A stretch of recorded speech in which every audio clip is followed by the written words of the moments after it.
বুধবার দীঘা জগন্নাথ মন্দিরে মহা সমারোহে পালিত হলো অন্নকূট উৎসব ও গোবর্ধন পুজো। সকাল থেকেই দীঘা জগন্নাথ ধামে শুরু হয় নানান আচার অনুষ্ঠান ও ধর্মীয় কর্মসূচি। প্রভু জগন্নাথের দর্শনে ভক্তদের ভিড় ছিল চোখে পড়ার মতো। সোমবার ছিল মা কালীর আরাধনা। তিথি অনুসারে কালী পুজোর পরদিনই পালিত হয় অন্নকূট উৎসব। তবে চলতি বছরে দুদিন ধরে তিথি থাকায় কোথাও মঙ্গলবার তো কোথাও আবার বুধবার পালিত হয়েছে অন্নকূট ও গোবর্ধন পুজো। দীঘা জগন্নাথ ধামে বুধবার সকাল থেকে শুরু হয় ধুমধাম সহকারে এই গোবর্ধন পুজো ও অন্নকূট উৎসবের আয়োজন। আজকে অন্নকূট ফেস্টিভ্যাল আর গোবর্ধন পুজো পালিত হলো দীঘা জগন্নাথ মন্দিরে। অনেক সংখ্যায় লোক পার্টিসিপেট করেছে, ভক্তরা এসছে। আজকে ভগবানকে সকালে অভিষেকের পরে নতুন কাপড় পরানো হয়, তারপরে অনেক ভোগ বানানো হয়। 100 থেকে বেশি ভোগ রান্না করা হয়।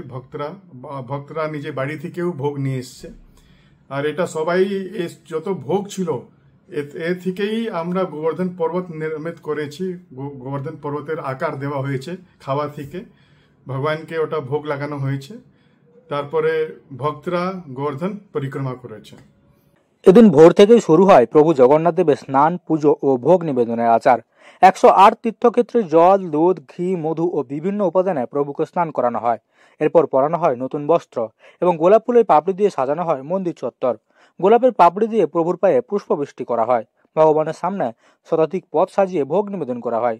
সেই অন্ন ও নানান পদ দিয়ে তৈরি করা হয় গোবর্ধন পর্বতের প্রতীকী রূপ। অন্ন মানে ভাত আর কূট মানে পর্বত।